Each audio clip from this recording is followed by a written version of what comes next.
Intercedendo por vários países, nossos irmãos que estão nos campos de concentração, por exemplo, na Coreia, estivemos intercedendo por eles esta manhã também. Vamos orar ao nosso Deus. Pai bendito e amado, nós glorificamos o Teu nome, agradecemos ao Senhor, ó Deus, porque nós temos esse privilégio de termos uma casa confortável, uma igreja confortável. Temos o privilégio de amanhecermos, ó Deus, e temos toda essa liberdade para vir para este lugar, confortável, arejado, gostoso, e sem nenhum incômodo do governo ou de qualquer outra pessoa, nós podemos falar do Senhor. Aliás, nós temos garantias constitucionais para isso, Deus. Como é bom ver esse cuidado do Senhor. Mas nem todos os nossos irmãos vivem isso, Deus. E nós queremos lembrar deles mais uma vez nesta manhã. Nossos irmãos que esta manhã amanheceram e não puderam Te adorar como gostariam, porque a perseguição está na sua porta, porque policiais estão ao redor, porque vizinhos estão vigiando, ou porque estão em campos de concentração, ou prisioneiros, ou refugiados, enfim, Deus, tanta gente. E nós queremos lembrar deles nesta manhã e pedir ao Senhor que o Teu Espírito esteja consolando esses corações, fortificando essas almas, dando visão espiritual todos os dias, ó Deus, a eles e às suas famílias. Nos lembramos, ó Deus, dos nossos 900 missionários da Junta de Missões Mundiais, que estão espalhados por mais de 80 países nesse mundo, ó Deus. Nós queremos nos lembrar deles também nesta manhã, em nome de Jesus, amém. Sentar aqui na frente ainda tem vaga, tá? Depois que preencherem essas vagas, aí só galeria, tá? Irmãos, nossa proposta de trabalho é a história dos batistas, ok? Eu quero frisar isso sempre. Nós estamos passando pela história da igreja, para que lá na frente você consiga fazer um link dessa história dos batistas com a própria história do cristianismo. Então há essa intenção, para que você perceba que os batistas não surgiram da história simplesmente do nada, ok? Há uma origem sim que não é documental, mas é uma origem de identificação espiritual, ok? Por isso nós estamos passando pela história da igreja. Mas quando passamos pela história da igreja, nós não estamos sendo detalhistas nessa história. Não é a nossa pretensão fazer isso. Por quê? A história da igreja, ela é grande, ela é tentadora, ela é gostosa, ela é bacanona. Porém, para a gente fazer um trabalho de história da igreja, ou história do cristianismo, nós teríamos então que ter uma proposta um pouquinho diferenciada dessa que foi feita inicialmente, ok? Isso demandaria mais tempo, uma estrutura diferenciada, e até as minhas revisões desses assuntos seriam mais detalhadas. Só para que vocês entendam, porque nós vamos passar pela história e você vai pensar assim, poxa, mas não falou disso, ou não falou daquilo outro, porque não é a nossa proposta inicial, tá bom? Bom, nós iniciamos, deixa eu ver se eu consigo, opa, beleza, funcionou. Só para que você entenda, ok? Eu gosto de fazer isso, para que você entenda aonde nós começamos, e para que você se situe e reafirme o conteúdo daquilo que você veio vendo, tá? Então nós começamos aí no primeiro dia, o tema específico foi esse aí, o surgimento e a expansão da igreja. Depois nós falamos de Atos 2, o início da igreja. Isso precisa ficar marcado para você. Quando que a igreja de Jesus começou? Ela começou aí, biblicamente, a teoria mais aceita do nascimento da história da igreja está em Atos 2, tá? Você vai encontrar ainda algumas pessoas dizendo, não, a história da igreja começou lá em Jesus, mas não tínhamos uma igreja estruturada lá ainda, tínhamos o protótipo, tínhamos a forma seminal da igreja. Mas aqui em Atos 2 é o divisor de águas, é realmente onde começa a história da igreja. A gente falou aí sobre Jesus Cristo como fundamento e não simplesmente como fundador. Por exemplo, se você for no islamismo, existe um fundador, mas ele não é o fundamento. Se você for no budismo, tem um fundador, mas ele não é o fundamento. Se você for ao espiritismo, você tem um fundador, mas ele não é o fundamento. O cristianismo é diferente, porque Jesus não veio fundar uma igreja ou uma religião. Jesus veio estabelecer realmente uma visão de Deus para a humanidade. O cristianismo nasce tendo como base, como pedra fundamental, a pessoa, a obra e os ensinamentos de Jesus Cristo. Então, muito para além da ideia de um fundador do cristianismo, ou de uma religião, nós precisamos olhar Jesus como fundamento desta religião. Ou seja, todo o cristianismo está sobre a pessoa, obra e ensino de Jesus Cristo. Ok? Então a gente viu isso aí, a gente viu o momento em que Jesus aparece na história, e Deus preparou esse momento que é chamado de plenitude dos tempos. O que é plenitude? É aquilo que é máximo, é aquilo que é o momento ideal, é pleno. Você está subindo uma montanha, por exemplo, você está num processo de subida, existem várias escalas dessa montanha, mas quando você chega ao topo da montanha, você chegou na plenitude deste lugar, você chegou no máximo daquele lugar, tá? É o que Deus tem para mim, para você, levar você a viver a plenitude da vida espiritual, o máximo que o ser humano pode viver na sua relação e na sua vida com Jesus Cristo. Esse é o objetivo de Deus para nós. Então a gente viu isso, vimos aqui a igreja. Primeira foi uma igreja judaica, tá? Vista como uma seita do judaísmo. Falamos aqui o que é uma seita, desconstruímos um pouco a ideia de seita, como sempre aquela coisa ruim, má. Seita, na origem mesmo da palavra, ela vem dizer daquele grupo menor que sai, que é dissidente de um grupo maior, cujo já não há mais entendimento, já não há mais um relacionamento ali dogmático, doutrinário com aquele grupo. Então sai aquele grupo menor, é chamado então, denominado como seita. Então o cristianismo, ele também foi visto como seita durante muito tempo. Os batistas, como eu falei, eu não sei agora, mas até pouco tempo atrás, até alguns anos atrás, eu procurei no dicionário Aurélio, a palavra batista lá estava classificada ainda como seita, tá? Por quê? É um grupo dissidente de um grupo maior, tá? O protestantismo foi visto dessa forma.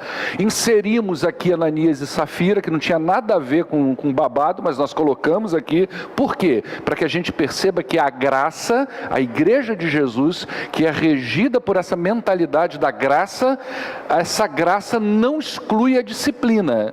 Então nós vamos ver Jesus sendo disciplinador, e nós vamos ver o apóstolo Paulo nas suas cartas sendo disciplinador, e nós vamos ver a igreja primitiva sendo disciplinadora também. Então o fato de vivermos na graça não quer dizer que devemos viver de qualquer forma. Pelo contrário, existe um critério, existe uma disciplina dentro da igreja, e isso precisa ser bem direcionado por nós, tá? Vimos aqui que a igreja cresceu, o evangelho precisava sair de Jerusalém, e a adversidade começou a contribuir para isso, tá? Depois nós fomos para o segundo dia, que foi a perseguição e a expansão da igreja.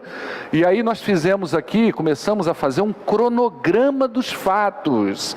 Falamos da pessoa de Paulo como uma peça-chave. E aqui em Paulo nós aprendemos uma coisa muito importante: Deus não nos prepara à toa. Existe uma lógica no planejamento de Deus. Então quando Deus permite que você vá para uma escola, vá para uma faculdade, se profissionalize em alguma área, seja lá qual for, ou que você seja uma pessoa articulada, ou enfim, o dom que Deus dá a você, o talento talento que Deus dá a você, isso tem razões lógicas no coração de Deus. Deus quer usar você para um propósito muito maior, muito mais nobre, que é o reino dele. Então Ele pôs você onde você está por um motivo, né? Ontem aqui na reunião, muito interessante, eu conversava aqui com Antenor, e eu falei assim: Antenor, você evangelizou aquela PM quase toda, né, filhão? Ele foi falando dos casos de evangelismo que ele foi fazendo lá dentro da corporação, porque Deus põe a gente nesses lugares para isso, para a gente falar dele, e a gente vai influenciando um, influencia o outro, e o cristianismo então ele vai crescendo e se tornando um lugar bem de crescimento. Aqui tem lugar, ó, né? Ninguém quer sentar aqui, irmãos. Aqui os que estão à minha direita, benditos do meu Pai, viu? Então nós vimos Paulo que foi preparado, né, por Gamaliel, Paulo que foi preparado dentro do judaísmo, e Paulo que foi enviado por Jesus. Falamos de Moisés também, que teve essa mesma preparação. E aí nós fizemos uma linha cronológica. Qual o objetivo dessa linha cronológica? Que você se situe na história. Por que isso? Porque é cheio de ponta. Você pensa assim, igreja primitiva, perseguição, história do cristianismo, imperador, Nero, Diocleciano e tantos outros, que a gente não sabe nada. Então eu resolvi pôr isso aí de uma forma mais cronológica, para que você entenda, ok? Então vamos lá. Ainda tem vaga aqui, tá, pessoal da introdução, ó. Paula, tá? Pode conduzir até aqui. Nós temos aqui o livro de Atos. Depois nós temos aquilo que acontece pós-Atos, tá? Que aí vai a igreja agora primitiva, os apóstolos começaram a sumir da história, morreram, e aí começa a igreja, e aí nós temos o pano de fundo cronológico, tá? Falamos isso, ainda vou voltar com isso aí. Falamos das causas, entendendo um pouco a perseguição, as causas da perseguição. Por que nós falamos isso? Para que você entenda, toda vez que falar assim, porque a igreja era perseguida. Perseguida por quê? Porque eles eram bonitinhos, porque eles eram feios, porque eles não queriam se haver com ninguém. Por que acontecia essa perseguição? Então nós temos realidades, causas políticas, causas religiosas, causas sociais, econômicas, tudo isso contribuiu para que a igreja de Jesus passasse pelo que ela passou, tá?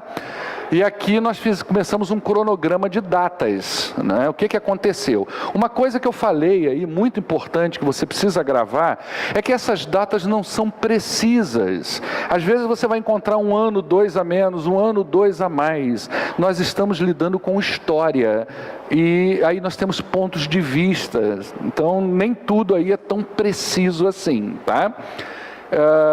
E aí nós andamos aí até 250, até 313, quando Constantino então escreve aí lhe dando liberdade de culto, não só ao cristianismo, mas a todas as religiões, tá? Foi nessa época que diz que Constantino teve aquela visão onde o cristianismo apareceu para ele de uma forma simbólica, e nesse nome, nesse simbolismo, Constantino então vai para a guerra, vence essa batalha, e ele atribui então a sua vitória ao cristianismo, ok? Ao Deus dos cristãos. Muita coisa existe por trás disso, política, muita questão social que os livros de histórias trazem para nós, mas no modo geral se fala muito desse fato aí de Constantino, tá bom? E aí a gente viu aí, fechamos com essa fala do Tertuliano, que hoje apareceu também na oração hoje pela manhã: o sangue dos mártires é a semente da igreja. O que isso quer dizer? Não é que pegava o sangue das pessoas e saía jogando nos lugares e as pessoas iam convertendo, não era nada disso. É que à medida que eles eram perseguidos, à medida que eles eram martirizados, mais motivação ainda eles tinham para falar do evangelho Evangelho de Jesus Cristo, e o cristianismo só crescia. Então Tertuliano, ao escrever para o imperador, para falar justamente sobre a injustiça da causa da perseguição aos cristãos, ele faz essa justificativa. Fala, olha, não adianta perseguir cristão, porque enquanto mais mata, mais cresce. E não tem razão para nos matar, porque nós somos pessoas fiéis ao governo, fiéis ao imperador, nós somos pessoas de boa índole, nós somos pessoas que nos destacamos socialmente, porque a nossa vida é traduzida em justiça, bom caráter. E isso era um diferencial muito grande na igreja primitiva, essa questão do testemunho. Eles eram marcados porque havia uma linha, uma fronteira muito bem definida entre o cristão e o mundo. Essa fronteira era muito clara. Hoje isso não é bem assim. Hoje você olha o sujeito, você não sabe se ele é crente, se ele não é. Você olha, ele está dentro da igreja, e ao mesmo tempo que ele está dentro da igreja, ele está na balada, ao mesmo tempo que ele bebe coca, ele bebe cerveja. Dentro dessa ótica, hoje está muito difícil você diferenciar. A fronteira está muito difícil. Até os cultos que você vê hoje pela internet, frações, extratos de culto, que você vê muito em posts de Facebook, às vezes você demora um tempinho para identificar se aquilo realmente é um culto, ou se é qualquer outra coisa diferente. Você não sabe muito bem o que é isso. E os cristãos primitivos não. Eles eram caracterizados pelo estilo de vida deles. Então havia uma fronteira muito bem definida entre mundo e cristianismo, tá certo? Hoje nós vamos entrar aqui num problema mais complexo. Então, eu não datei dessa vez. Por quê? O que eu vou falar agora está dentro desse contexto histórico até terceiro século, e alguma coisa invade o quarto século. Quando a gente fala ali em 313, nós já estamos falando de quarto século, ok? Já iniciou o quarto século. Então, as heresias, elas permearam muito esta área, esse tempo da igreja. E aí a gente vai falar sobre algumas delas aqui, não tenho como ser detalhista, porque elas são complexas de se entender, ok? E são muitas. E muitos nomes envolvem os apologistas e os polemistas. Então a gente não vai detalhar esses nomes aqui. Nos interessa hoje saber o que aconteceu ali e o que assolou a igreja nessa época, tá? Então vamos lá. Primeira coisa, nós vamos pensar aí o que é heresia, tá? A igreja lutou em duas frentes. O evangelho primitivo, os cristãos primitivos, eles caminharam em duas frentes de batalha. Uma frente de batalha era o que era externo, a luta da igreja para se permanecer como corpo. Perseguição vem, morte vem, e nós precisamos nos manter como igreja. A outra luta foi interna. Como manter a pureza da doutrina da igreja? Como nos mantermos fiéis ao que Jesus ensinou? Então veja bem, ora, o cristianismo nasce dentro de um contexto judaico. O cristianismo, ele nasce dentro do judaísmo. E ele vem carregado de judaísmo. Você vai ver lá, como nós falamos na semana passada, que em Atos capítulo 15 é que começou a descolar o idealismo judaico do idealismo e da visão cristã. Mas esse descolamento não foi total. Ainda tinham coisas que permaneceram ali, ok? Ou seja, a igreja, ela não precisava só sair do ponto de vista físico de Jerusalém. Ela precisava se descolar da ideologia judaica, do pensamento judaico. Por isso que hoje a gente ouve muito ainda falar em pensamento judaico-cristão. não é? O nosso tem um pouco disso também, essa ideia do judaico-cristão, porque muita coisa do judaísmo ainda permeia. Se você pensar direitinho, nós temos aqui uma bandeira de Israel ali com o símbolo de Davi, e muitas igrejas botam os 7 castiçais, aquelas coisas, tudo isso é do judaísmo. A Páscoa, por exemplo, que foi introduzida no cristianismo, não é? Ela é judaica, ela não tem tanto a ver com o cristianismo. Para nós, o símbolo da libertação, quando nós lembramos de libertação, é o que nós vamos fazer aqui hoje, é a ceia do Senhor.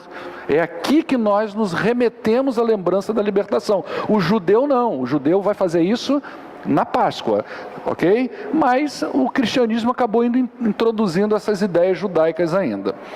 Então veja bem, o cristianismo nasce no judaísmo, mas o mundo em redor do cristianismo era helenizado. O que é helenizado?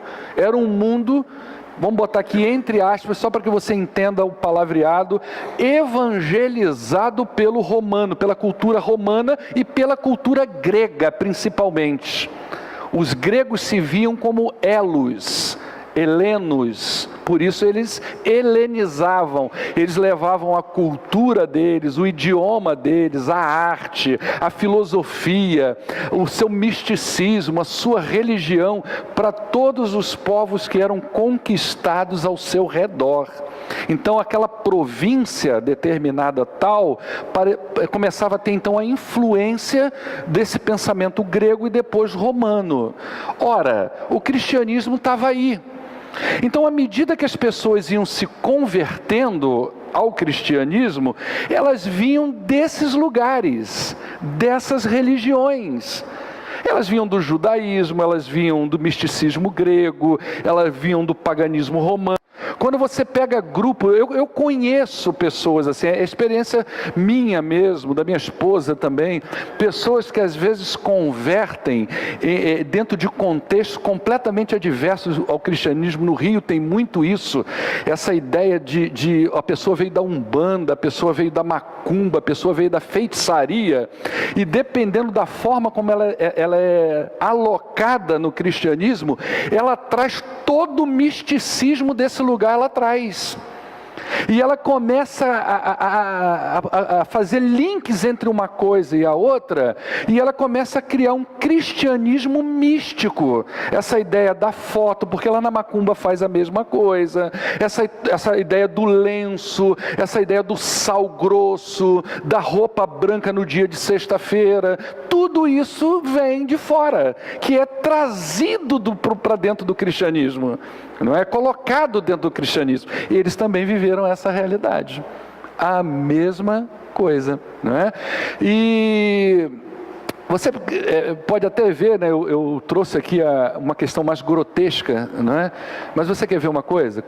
A maioria de nós aqui, não é o meu caso, viemos do catolicismo. Muitos aqui vieram do catolicismo, não é isso? Quantos de vocês até hoje falam, Nossa Senhora, minha mãe do céu? É verdade ou não é? Não fala isso? A gente trouxe isso da onde?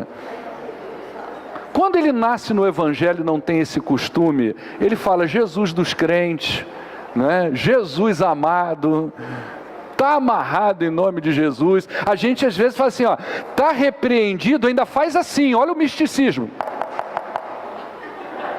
De onde vem isso? A gente traz para dentro do cristianismo. Não foi diferente no primeiro século. E é aí que começa a vir a ideia da heresia. Porque o que é a heresia? Tá? A heresia são ideias, doutrinas que são construídas, que na verdade se divergem daquele pensamento ou daquela doutrina que é legitimada e estabelecida. Você quer ver uma heresia mor, por exemplo? Se você chegar para uma pessoa e falar assim, você crê em Deus? Se essa pessoa falar não, você vai falar que ele é herege. Por quê? Porque existe uma ideia estabelecida e legitimada na humanidade, principalmente ocidental, que é a ideia da existência de Deus. ok? Então tudo que está fora disso é considerado como herege. Não necessariamente que a heresia seja boa ou ruim, porque o herege em si mesmo não é herege. Quem o faz herege é quem está estabelecido, que tem um padrão de norma e conduta, que vai dizer o que está fora disso é herege. Deu para você entender essa coisa meio filosófica que eu falei aqui agora? O herege em si não é herege, porque quem faz dele herege, quem dá essa designação, quem dá isso a ele, é quem está estabelecido primeiro do que ele. Então quando eu pego a Bíblia, por exemplo, e eu tenho uma ideia estabelecida da Bíblia, o que sai fora disso eu vou considerar como herege. Mas se você pegar o outro lá, por exemplo, o muçulmano, que tem o Corão como base da sua regra de fé e prática, ao olhar para dentro do Corão, ele vai olhar para você como herege. Deu para você entender o que é heresia? Então, os padrões estabelecidos pela igreja começou essa classificação herética. Por quê? Porque a igreja, na medida em que os apóstolos iam morrendo, na medida que ia se distanciando da realidade de Jesus Cristo, e muitas outras pessoas iam escrevendo coisas, evangelhos, muitos evangelhos foram escritos, cartas foram escritas às igrejas, começou a ter então essa necessidade, esse cuidado. Nós precisamos escrever, compilar, reunir aquilo que nós entendemos como regra de fé e prática para este grupo chamado cristianismo. E aqui nós vamos diferenciar dois termos teológicos: iluminação e inspiração. Veja bem, você vai ouvir muito falar disso. Me empresta a sua Bíblia, por favor, Ademir. Quando você pega a Bíblia e lê, homens escreveram a Bíblia. Como que eles escreveram isso? Papel, caneta, história, papiro, tinta. Havia neles uma inspiração divina. O Espírito Santo os inspirou a escrever. Eles não sabiam muito bem que iam escrever Bíblia, que isso estaria na nossa mão desta forma.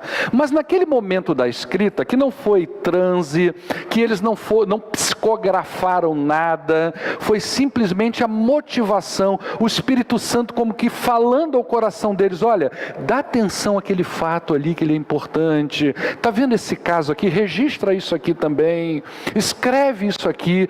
Então isso foi nascendo no coração deles, e as coisas foram acontecendo. Narrativas históricas que permaneceram até hoje, tradição oral que foram compiladas posteriormente, cartas do apóstolo Paulo às igrejas, tudo isso houve a inspiração do Espírito Santo. Está aqui, ok? Agora, e essa inspiração, ela acontece na compilação desse livro, que para nós é regra de fé e prática.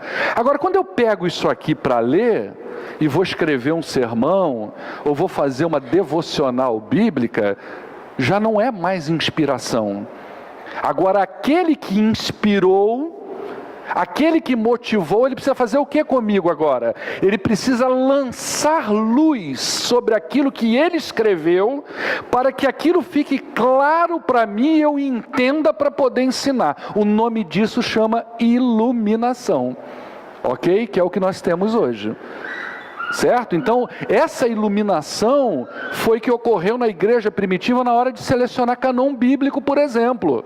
O que é inspirado e o que não é inspirado. O que deve ser Bíblia e o que não deve ser Bíblia. O que deve reger a regra de fé e prática desta comunidade, e aquilo que, a despeito de não ser herege, embora muitas coisas heréticas foram escritas, aquilo que é bom serve como material histórico, por exemplo, mas que não cabe na realidade da inspiração divina para o povo de Deus. Então, nesse momento, o Espírito Santo foi fundamental para a história da igreja. Percebe a era do Espírito? A gente acha que a era do Espírito Santo é o fenômeno de Atos capítulo 2 ali, né? E não é só aquilo não. O Espírito Santo, desde daquele tempo até hoje, o trabalho dele é justamente esse: edificar a igreja segundo os ensinos de Jesus Cristo.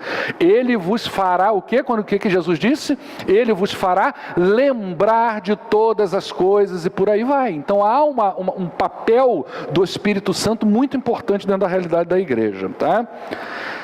E aí nós temos aqui, deu para entender um pouquinho o que é a heresia? Tá? Então a heresia é aquela ideia que ela decide de uma ideia já estabelecida, já legitimada por um determinado grupo. Isso pode estar presente na arte, isso pode estar presente na cultura, na música, tantos outros ramos que existem, pode estar presente a ideia da heresia, tá? Só que ela, com o tempo, ela foi mais caracterizada pela religião. Então o cristianismo, a partir do momento que ele tem a sua regra de fé e prática, ele passa então a dizer, ó, isso aqui que está fora não coincide, é um escrito herético, tá bom? Então vamos lá.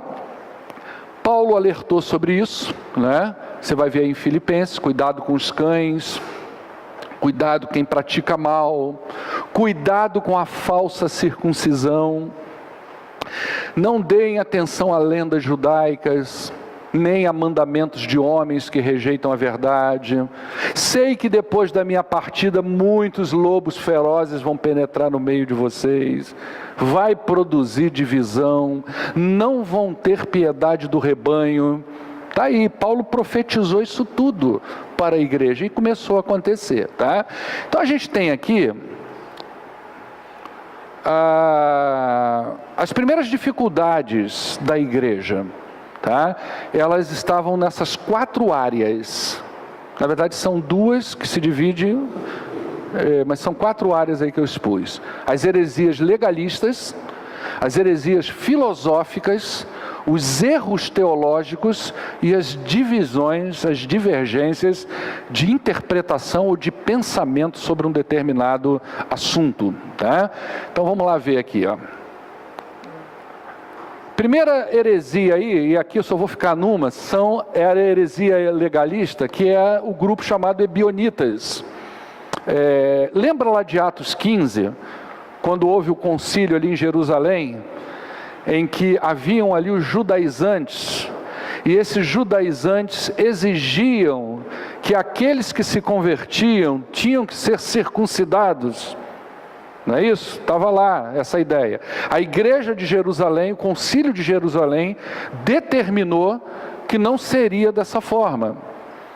Que os cristãos eles deveriam apenas evitar carne sufocada, culto a ídolos, afastamento do pecado e derramamento de sangue, animal derramar sangue. Isso era uma forma ainda de tentar 2 desses critérios, que é o sangue sufocado e o derramamento do sangue, é uma forma de conciliação com o próprio judaísmo. Ou seja, nós vamos descolar, mas cuidado para não escandalizar, porque nós temos muitos judeus entre nós. E esses caras, você comer, fazer um churrasco do lado deles, é complicado, de carne de porco. É a mesma coisa você está evangelizando um católico fervoroso, e você está ali trazendo para ele uma visão de evangelho bíblico, e no dia da quaresma lá, você chama ele para comer um churrasco na sua casa.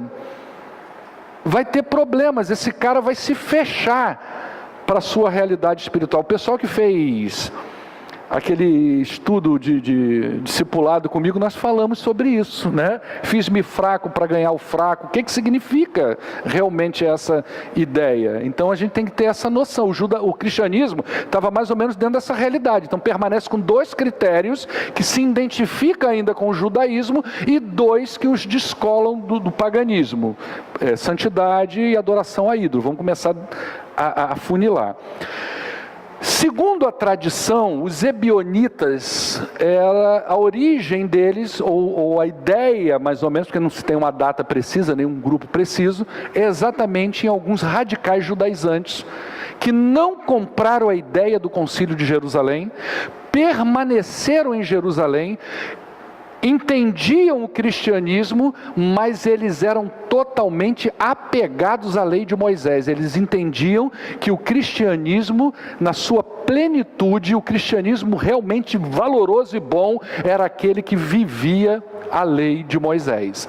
Então eles eram legalistas, se apegavam muito a isso, tem que circuncidar, tem que cumprir a lei, não pode comer carne de porco, não pode fazer isso, não pode fazer aquilo. Tinha um estilo de vida ascético. O que é ascetismo? É aquela ideia da rejeição, da abnegação e da renúncia de tudo que é mundano. Então a comida, você quer emagrecer? Você vai virar ascético, começa a comer só folhinha, comida desidratada, rejeita carne, come pouco, é só aquela porção mínima por dia para a sua sobrevivência, jejuns excessivos, momentos de sublimação, enfim, uma série de comportamentos que faz com que você se torne uma pessoa abnegada, totalmente radical.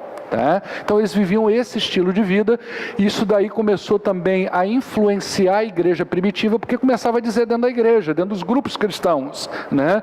Não, nós temos o cristianismo, Jesus veio para ensinar a lei lá, é para viver a lei, não é para viver isso aí que vocês estão vivendo. Ou seja, eles negavam a graça. Essa libertação da graça não era presente no imaginário do ebionita, tá? Essa heregia legalista, ela se dissolveu fácil, tá? Mas aí vem essas aí, ó, essas aí que são brabas, que permeiam até hoje. Até hoje você tem isso dentro de igreja e você tem isso fora da igreja.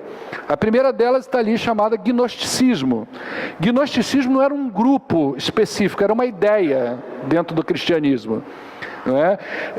O nome vem de gnose, que é o conhecimento, mais especificamente na mão deles, um conhecimento secreto. Pregavam a ideia de um dualismo, ou seja, Deus mau, Deus bom, duo, ok? E que todos nós temos isso. Então o material pertence ao Deus mau e a alma pertence ao Deus bom. É uma tentativa de se explicar a própria origem do mal. Quem criou o mundo tão mal do jeito que ele é esse Deus mau que é narrado na Bíblia, né? E aí, intermediário entre Deus bom e Deus mau, eles começam a criar a ideia de pequenos deuses, que eles chamavam de demiurgo, que são deuses menores, que estão influenciando aí a realidade humana. É uma mistura de sincretismo filosófico, religioso. Muita gente que veio do paganismo romano, da cultura grega para o cristianismo, começou a trazer isso aí. Você vê isso até hoje aí em televisão, novela, igrejas que começam a ficar muito transcendental, começa a sair muito da Bíblia para o misticismo. Um outro também, uma outra, que aí o gnosticismo ele começa a servir de base para tantas outras heresias, né? Um outro foi o maniqueísmo, fundado por esse camarada aí chamado Mani, ou Maniqueal, se não me engano, ele é lá da Mesopotâmia. Ele pega ali uma visão persa, mistura com o gnosticismo e traz a ideia do Deus da luz e o Deus das trevas. E que todos nós, seres humanos, temos dentro de nós partículas do Deus da luz, é a nossa alma, que para ser liberta, precisa vencer essa matéria má que é o corpo, e ela precisa então encontrar com Jesus, que é a luz, e aí vem aquela ideia de que esse Deus da luz manda partículas significativas de luz, que são profetas da história, como Jesus Cristo, Buda e o próprio Mani, que se autoproclamou ali um profeta nessa linha aí, tá? Então essas heresias começam a invadir a igreja. Até hoje a gente tem isso. Você quer ver uma coisa? Igrejas que valorizam muito, olha o cuidado que tem que ter. Igrejas que valorizam muito a ideia de batalha espiritual, trevas espirituais. Tem alguma coisa errada nisso? Não, mas você tem que tratar isso com muito cuidado, porque quando você fala muito de batalha espiritual e trevas espirituais, muitos líderes perdem a noção e colocam Deus e o diabo no mesmo patamar, como se o diabo tivesse poder e força para essa batalha espiritual com Deus. Isso era a ideia maniqueísta, gnosticista, de luz e trevas dentro da mesma dimensão e do mesmo poder. Para eles não há diferença do Deus da luz e do Deus das trevas. Ora, a gente aprende na Bíblia que Deus é soberano, amigo, não tem diabo para Deus não. Que Deus é poder máximo, que Deus é vitória, que Deus pisa na cabeça da serpente. Então a batalha espiritual e as trevas espirituais, ela existe no contexto da gente estar orando e estar percebendo essas forças malignas que atuam na humanidade. Então a gente não é que a gente vai excluir os termos, não, mas a gente precisa entender ou melhor, tomar cuidado para não cair nesse abismo de olhar Deus e o diabo da mesma proporção. E não é totalmente desproporcional. O diabo, todas as suas atitudes, elas vão ter que se submeter ao poderio divino. Ou seja, eu vou lá matar Jó. Já pediu ao soberano? Como é que você vai botar dois para brigar nessa... Imagina, a diferença entre um e outro. Então a gente tem que tomar cuidado com isso. Essas ideias, essas heresias entravam e levavam a gente do meio cristão, tá? Depois começaram também aí, simultaneamente, os erros teológicos, tá? Que aí são erros de interpretação. Surgiu esse camarada aí chamado Montano, tá? E ele ficou conhecido aí, a visão dele como montanismo. E o que ele vem fazer? Ele vem combater o formalismo da igreja. E ele vem evidenciar o Espírito Santo. Tem alguma coisa errada nisso, irmãos? Nada. Só que enveredou para essa área, começa a ficar tão entusiasmado que se perde. E ele se perdeu. Então ele começou a se intitular a voz do Paráclito. O Paráclito do Novo Testamento. A palavra Espírito Santo no Novo Testamento, quando Jesus fala assim, e eu vos enviarei o Consolador, não tem isso? A palavra grega ali atrás é Paráclito, é designações para a pessoa do Espírito Santo. E ele vai dizer, eu sou o Paráclito, eu falo em nome dele, eu sou o advogado do Espírito Santo. Ele andava com duas profetisas do lado, uma chamada Priscila e outra chamada Maximília. E o que essas mulheres falavam era a voz de Deus para o povo. E começaram a embarcar para o extremismo. E aí, o que começou a surgir no meio deles? Previsões catastróficas e extravagantes sobre a volta de Jesus. Vai voltar ali na Frígia, vai acontecer isso, vai ser desse jeito, vai ser assado. Irmãos, tem alguma diferença do que a gente vê hoje? De forma nenhuma. E ver isso em nome de tentativa de fazer alguma coisa contra aquele formalismo, foi para a extravagância. E começou a movimentar uma coisa entre os cristãos, que a tentativa maior era o quê? Vamos sair da Bíblia. Saiu da Bíblia, o sujeito vem para quem? Para ele mesmo. É por isso que até hoje nós temos que ter muito cuidado com movimentos dentro da igreja. Até hoje nós temos que ter cuidado com ideologias dentro da igreja. Porque a nossa regra de fé e prática, me empresta de novo aí, soldado, é a Bíblia. O Evangelho, ele é simples, ele é para nós. Nós é que mistificamos o Evangelho. Nós queremos coisas transcendentais. Nós não nos contentamos simplesmente somente pelo sangue. Somente pelo sangue, cara. Não, eu tenho que ter coisas sobrenaturais. E o sobrenatural acaba levando o pessoal para um lado aí perigoso, tá? Vamos para adiante. Aí veio o monarquianismo, que é o contrário, aí começa a ser mais radical e começa a anular a ideia da trindade. E começa então a falar que não, Deus é um só. É o unitarismo religioso, é o Deus uno, é o monarquianismo, vem de monarquia, de monarca, a ideia de um único Deus soberano e rei, tá? Que também foi uma outra extravagância. Aí, irmãos, a hora não vai dar muito, começa a vir também as divisões, não é? Olha que divisão interessante, qual vai ser a data da Páscoa? Qual vai ser a data, né? O Ocidente pensava numa data, o Oriente pensava em outra. No final teve um concílio que o Ocidente, a visão ganhou ali, né? Mas houve controvérsias por causa disso. Aqui começa a ideia do cisma. O que é cisma? Divisão, ideias contrárias dentro da igreja. Pessoas começam a se levantar com ideias totalmente adversas. Aí começa a divisão nas igrejas. Donatistas, vem de Donato, um leigo, que depois parece que foi ser bispo de Cartago, alguma coisa assim. Mas qual é que era a ideia desse cara? Esse cara é interessante. Ele era tão radical que aquela perseguição lá de Diocleciano, em que muitas pessoas entregaram escritos sagrados para serem queimados e negaram a sua fé, a igreja, eu falei isso semana passada, começou a ter problemas de aceitação dessas pessoas de volta. Então tinha um cara chamado Ceciliano, que foi bispo de Cartago, e ele foi consagrado por um outro camarada chamado Félix. E ambos, na visão de Donato, tinham entregue escritos sagrados na época de Diocleciano para ser queimado. E Donato não aceitava isso. Ele entendia que uma vez que negaram a Jesus, eles perderam a moral. Tinha que voltar na igreja, ser rebatizado, tinha que ser reinstruído novamente. Ou seja, esse cara não tem condições, não tem capacitação nem para consagrar ninguém e muito menos para ser bispo de uma igreja, visto que agora teve um mínimo de perseguição. Eles entregaram as escrituras sagradas para ser queimada, pô. Né? Então aí começou também essa ideia da divisão, porque outros vieram e defenderam de uma forma diferente, né? Não é bem assim e tal. O ofício sacerdotal é simplesmente o ofício de execução, ele vai lá e executa e tal, e por aí vai. Tá? Então, se você quiser saber mais, vai na história da igreja, você vai encontrar mais dados sobre isso. Paralelamente, vamos tentar acabar 10, nasceram também aí nessa época os apologistas em defesa da fé, né? Apologistas e polemistas, ambos a finalidade era defender a fé cristã.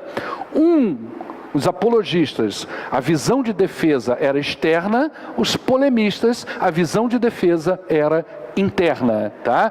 Então como é que funcionava? Olha os apologistas. Eles trabalhavam, escreveram muito para desconstruir a imagem deturpada em relação aos cristãos. Nós não somos canibais, nós não somos assassinos, nós não somos incestuosos, nós não somos bagunceiros. Escreveram muito a imperadores, a pessoas de renome no Império Romano e na sociedade.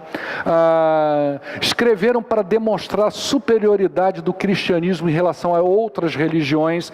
Houveram apologistas que pegaram outras religiões, fizeram paralelo com o cristianismo e mostraram a superioridade do cristianismo. Escreveram mais filosoficamente do que teologicamente. Então a ideia deles era mais filosófica. Tinha teologia? Tinha, mas havia uma questão filosófica, até porque ele estava tratando com essas pessoas, né? E depois deles vieram aqui os polemistas. Quem eram esses caras? Esses caras já eram diferentes. O papel deles combater heresias doutrinárias. Então para quem que eles escreviam? Para os grupos heréticos e para os líderes. Vamos escrever para esses caras. Vamos tentar convencer pelo argumento, pelo ensino, que eles estão errados. Né? Eles condenaram os falsos ensinos e eles primavam, eles trabalhavam pela paz na igreja e pela pureza da igreja. Foram duas frentes de defesa que nasceu dentro da igreja primitiva, uma para combater a perseguição que vinha de fora e outra para combater as heresias que nasciam dentro da igreja.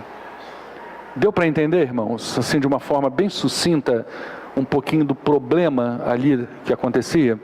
Nós não vamos nos apegar muito agora à história da igreja, tá? A partir da semana que vem eu vou falar um pouquinho já dos pré-reformadores, tá? Depois eu quero falar dos reformadores, ali da reforma, e depois sim entrar na história dos batistas. No final, eu vou trazer uma bibliografia, para que você tenha a ideia de onde você pode buscar essas informações e conhecer mais a fundo. Hoje nós temos livros da história do cristianismo muito bons, que vão contar nessa perspectiva que eu estou dando para vocês aqui.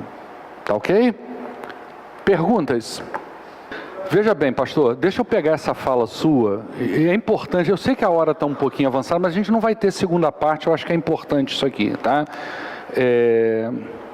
Vamos entender uma coisa, o grande problema está em se fazer doutrina e se fazer igreja a partir de experiências pessoais. Eu tive uma experiência X com Deus, então quem não tem essa experiência não é igreja. Isso é perigoso, até porque o coração do homem é enganoso, o diabo engana, tá certo? Então a gente tem que tomar muito cuidado. Eu não estou invalidando experiências. Se você tem uma experiência com Deus, foi sua experiência com Deus. Agora, você pegar essa experiência e tentar chegar dentro de uma igreja e dizer, gente, eu tive essa experiência, você vai criar uma divisão na igreja.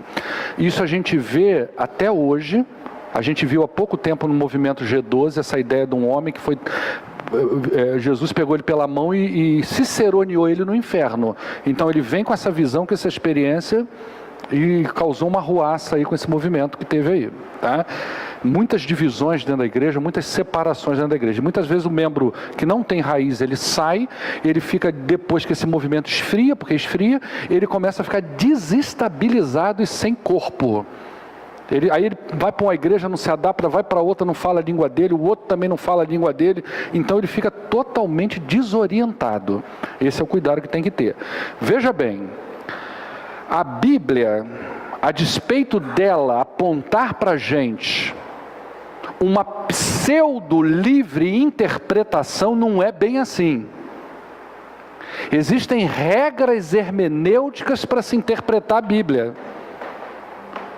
Existem contextos que precisam ser levados em conta para que se chegue a uma verdade. Por exemplo, como eu falei quinta-feira, você pega lá, posso todas as coisas naquele que me fortalece. Aí eu pego esse extrato da palavra de Deus, porque as heresias vêm muito disso, de extrato. A heresia não vem de um estudo sistemático da coisa, ela vem de um extrato. Eu pego aquele extrato ali e digo, olha, a Bíblia diz que nós podemos fazer qualquer coisa naquele que nos fortalece. Vamos fazer tudo o que a gente quer. Ora, eu preciso pegar esse texto simples, bonito, vitorioso, que cabe sim com esse olhar na minha vida, mas antes de eu ter este olhar para esse texto, eu preciso chegar na verdade central dele. Para eu chegar na verdade central desse texto, ou seja, o que o escritor estava pensando quando escreveu, e o que ele imaginou que seus leitores entenderiam, e aquilo que ele entendeu, e o que Deus quer falar para mim hoje, para a igreja, eu preciso avaliar um contexto dentro do parágrafo. Eu preciso avaliar um contexto dentro da carta, eu preciso avaliar um contexto dentro do Novo Testamento, eu preciso avaliar um contexto dentro da Bíblia toda, para saber o que realmente aquilo ali quer dizer. Existem regras para isso. E a heresia, muitas vezes, ela vem da falta desse olhar. Então eu pego textos como esse, tive uma experiência, irmãos, eu entrei dentro de uma agência, comprei uma Hilux, duro, sem um tostão no bolso. Uma semana depois uma pessoa bateu na minha casa e me deu 80 mil para pagar a Hilux. Faz isso que vai dar certo. Vai lá que vai dar certo. Irmãos, um dia eu estava dentro do meu quarto, entrou um vento tempestuoso dentro do meu quarto, eu me arrepiei da ponta do pé, o fiapo de cabelo da cabeça, e eu comecei a pular e tive uma visão assim, é isso que Deus quer. Opa, peraí, esse é o perigo do exagero, e é daí que começa a sair as divisões dentro da igreja, exatamente desse. Bom, você viveu isso? Isso foi bom? Bom, bacana. Mas a Bíblia, quando eu li lá o contexto de Filipenses 4,13, ela me diz diferente. Ela me diz que em Cristo nós estamos preparados para viver qualquer situação na nossa vida, inclusive a pobreza. Palavra para quem está lá refugiado, essa palavra para quem está lá no campo de concentração, essa também é uma palavra para quem está lá para ser martirizado. Eu posso todas as coisas, inclusive morrer por Cristo, porque Ele me fortalece para esse momento. Bom, já deu um sentido original. Agora daí vem um monte de coisa. Mais perguntas, irmãos? Ou podemos terminar? Temos de Maniqueu, não, de Montano. São as mais interpretações da Bíblia. Ok, irmãos? Não é que a gente saiba muito, mas se a gente puder tomar cuidado com as heresias, é bom. Tá? Uma má formação pode gerar um grupo deformado e problemático espiritualmente. Aí ramifica para um lado desse aí. Tá? Que Deus abençoe vocês.